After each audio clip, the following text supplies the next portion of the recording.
sambat panjang melampau luas. Punya izin daripada Allah Subhanahu wa Ta'ala.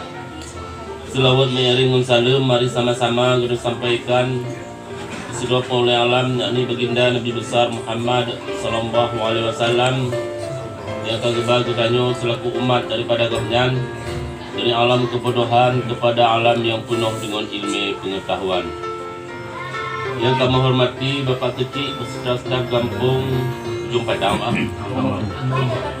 Yang kami hormati Bapak Kecil beserta staf kampung Sawang Bau. Yang kami hormati kepala-kepala dusun, kaur, kasih, ketua pemuda dan jajaran kepemudaan Bamandum yang ada di desa Sawang Baunya.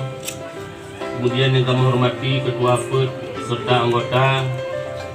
Terus di kemuliaan kamu yang paling layak kepada Imam Cik Ati Bilal ke masjidan, ke Kumanasah dan sebagai edit yang ada di desa Sawang Bau yang sangat-sangat kamu muliakan.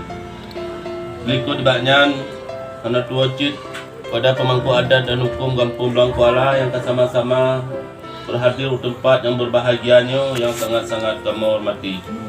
Izin ke siat Tuan mewakili daripada adat dan hukum Kampung Blangkuala, di mana saat yang berbahagianya kehadiran kamu tempat yang berbahagianya lebih dile kamu melaki yang seraya-raya di atas kehadiran kamu saat yang berbahagianya mungkin agak terlambat sehingga rinci-rinci kamu kahek banu preh ikut dibaknyan. Terima kasih kamu yang hendak hingga haji hati layanan sambutan terhadap kamu di Ba'uro yang berbahagianya yang nyo hai kamu boyum dalam bentuk suatu apapun melainkan nawa itu daripada rinci-rinci kamu dalam rangka nupreh kamu di Ba'uro yang berbahagianya nyo kamu serah kepada Allah Subhanahu wa Ta'ala. Mudah-mudahan Allah berbalas dengan balasan yang setimpal. Adapun hajat dan maksud kehadiran kamu di Ba'uro yang berbahagianya, lama sekali kamu ingin bersilaturahim dengan rinci-rinci kamu di sini dan yang dilebihkan ingin mengampuh luah, ingin sambat panjang melampau luah, punya izin daripada Allah Subhanahu wa Ta'ala.